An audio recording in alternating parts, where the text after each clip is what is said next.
Gaano nga ba katotoo ito? Spotted daw sa Europe si former DPWH Yusek Cabral. Kalat na ngayon sa social media na kung saan yung mga nag-comment naniniwala sila na totoo ang chismis na ito. Yung Cabral files na hawak ni Congressman Liveste ay tumuturo daw sa mastermind. Ang mastermind, ang Pangulo, ayon sa isang congressman. O ayon po dito sa balita, Kiko Barsaga sa Cabral files, lahat ng landas tumuturo sa isang mastermind, ang Pangulo. Naku, mayroon ng mga nababanggit dyan na pangalan na itong nakaraan.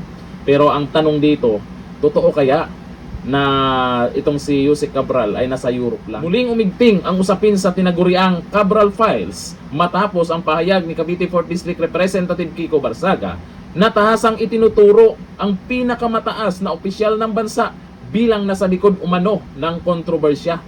Naniniwala ba kayo? Galit yan sa kurap, di ba? Pinaimbestigahan nga niya, di ba?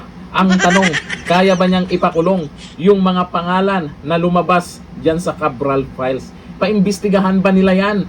Ang nangyayari ngayon, ang pinag-initan si Congressman Liveste kung paano nakarating sa kanya o napunta sa kanya itong Cabral Files. Pero yung mga galawan nila, alam na ng taong bayan. Lalo na ngayon, usap-usapan kung nasaan di umano si Yusek Cabral. Hindi ko lang alam kung totoo ito. Ito ang video. Ganito ang insurance na ni Cabral that if something happens to her, merong maglalabas or ito ang kanyang, anong tawag dyan, at marka ng yung ito yung parang alas ni Cabral. Kaya nga hindi siya magalaw-galaw. Kaya iba-iba ang kwento. Merong inihulog, merong ibang nakita. Ngayon may mga lumalabas naman that she was spotted in Europe. Saldico or with Secretary Vinicius, who was reported yesterday to Paris. Sapagkat ito ang insurance na ni Cabral that if something happens to her, merong maglalabas or ito ang kanyang, anong tawag dyan, at marka ng yung ito yung parang alas ni Cabral. Kaya nga hindi siya magalaw-galaw. Kaya iba-iba ang kwento. Merong inihulog, merong ibang nakita. Ngayon may mga lumalabas naman that she was spotted in Europe, no? I don't know whether in conference with Saldico or with Secretary Vinicius, who was reported yesterday to Paris. Oh! Baka yung mga nagsipag-alisan, nagpunta sa Europe, doon sila nag-meeting-meeting ba? Ay, ito lang naman ay chismis pa lang. Pero yung mga nag-comment sa video na yan, halos lahat naniniwala talaga sila. Wala nang kulay-kulay to yung mga nag-comment na naniniwala ang totoo yan. May mga nakilala pa akong mga nag-comment dyan na taga-kabila. At kung sino-sino man, mga nag-comment dyan na talagang ganun daw. O ito, ayon kay Reyva Hesita, totoo po yan, nagtago po si Cabral sa ibang bansa. Ako, paano nila nasabing ganun? Yung iba siguradong sigurado, di ba?